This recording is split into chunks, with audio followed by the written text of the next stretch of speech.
there seemed to be this trend recently, which I don't know if it's something that existed previously or it's something that's just going bad now. But as we already discussed with the situation of Chef Gordon Ramsay in UK, and there's also similar things happening in New York, and apparently now in Spain as well, where homeowners are finding out that their property is being taken away by squatters. And the squatters have the legal right to be there, not because there's a contract between them and the homeowner, but simply because of the legislation. Like many left-leaning governments have made it very difficult for the homeowner to reclaim his property if someone, even without their agreement, went into that property, right? So you have like this video, which as you can see is trending. It's got 1.6 million views, and it shows this lady, which is from Britain, and she went into Spain in order to spend her holiday, and she finds squatters occupying her property. And the squatter is basically saying, with arrogance, you have no right to evict me.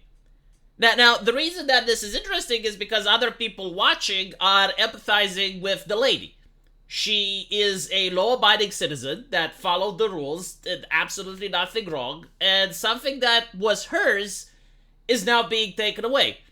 Now, we don't know the sacrifices or the work that she required in order to obtain that thing which is hers. She obviously paid taxes for the government, which went to welfare in order to get this. And she's probably paying yearly tax as well. And it's not fair what's happening. Like, if you do it to a 5-year-old child, if you take the toy away from a 5-year-old child, that child is going to cry, right? Like, this is something that all of us understand. And in fact, the role of the government, many would argue that the reason that I'm paying yearly tax to the government is to actually protect my property. Like, if the government isn't protecting my property, what is the usefulness of that government? And, you know, but most people are indeed concerned that they're siding with the lady, but then you have the communists. And it doesn't matter, like, what this person's name is, simply because, like, I have seen this mindset all over the place. And it's the mindset that I have an issue with.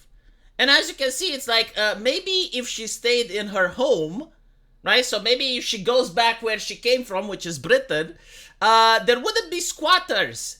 If people didn't own multiple homes for personal use, there wouldn't be the need for those disenfranchised from society to squat, right? So we already assume, like we are going to stereotype now that every single squatter is disenfranchised. How do you know? Like, I have seen TikTok videos with people making a killing by directing immigrants and refugees on which houses to occupy and teaching them how to use the law into their benefits, how to use legal loopholes, how to get the advantage of taking these multi-million-dollar homes and making money off of it. They don't look disenfranchised. In fact, they're more wealthy than you and I.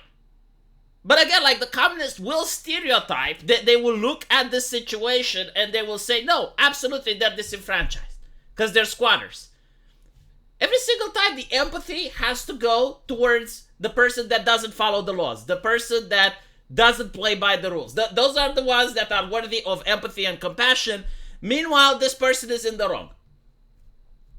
Like her entire life investment could actually be in this house. We don't know. But we're going to stereotype and assume that they're not. By the way, there are many people that do this, especially in China and in Eastern Europe, like people who do not trust the government.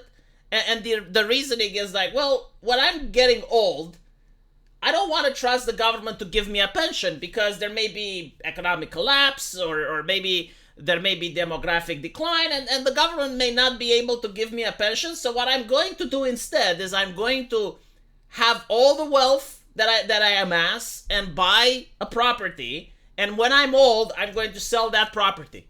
And that's my pension. That's my retirement money. Is this something wrong? Well, according to the communists, yes. And you have to abide by their morality, even though they're in a minority.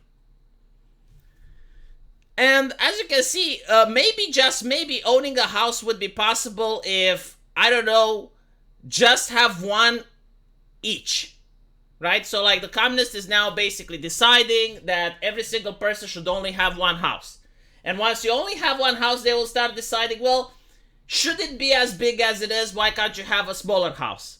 Why can't you live in a matchbox? Why can't you just live with your 8 members of your family in just one small, tiny apartment? This is where communism leads. I mean, we already seen it in Eastern Europe. I already lived through it. My parents lived through it as well, right?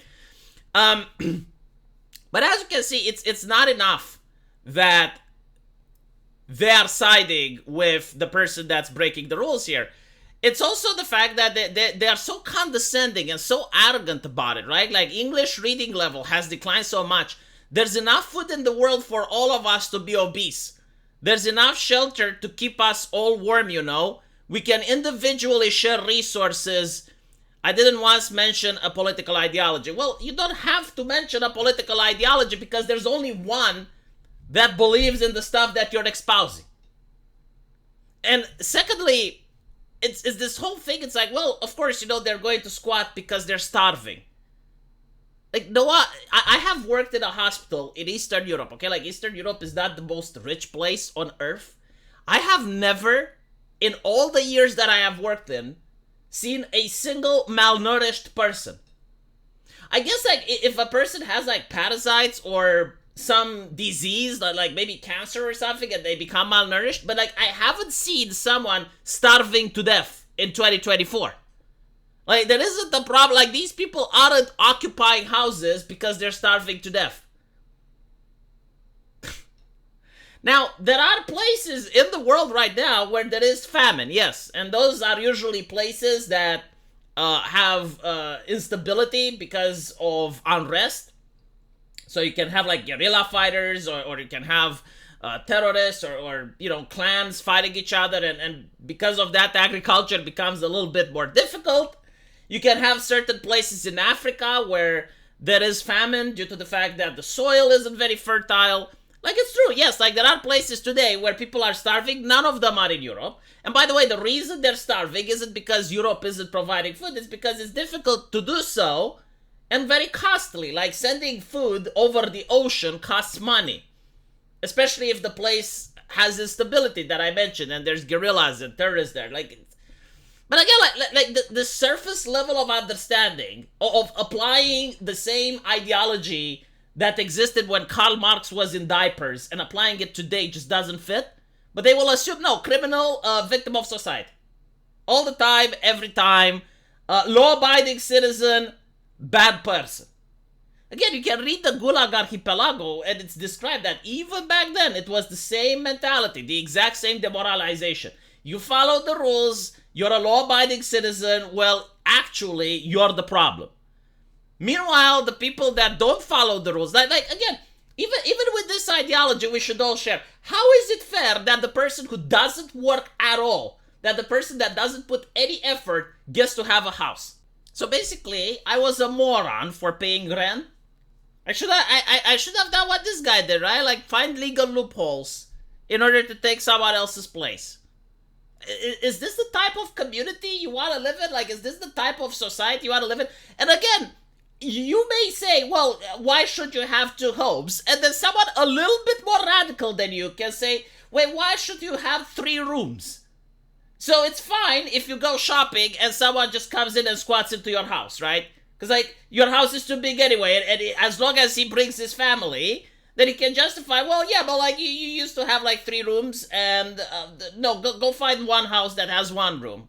Because you're living alone, you don't need this much. Meanwhile, me and my family does. You know, if only we can share.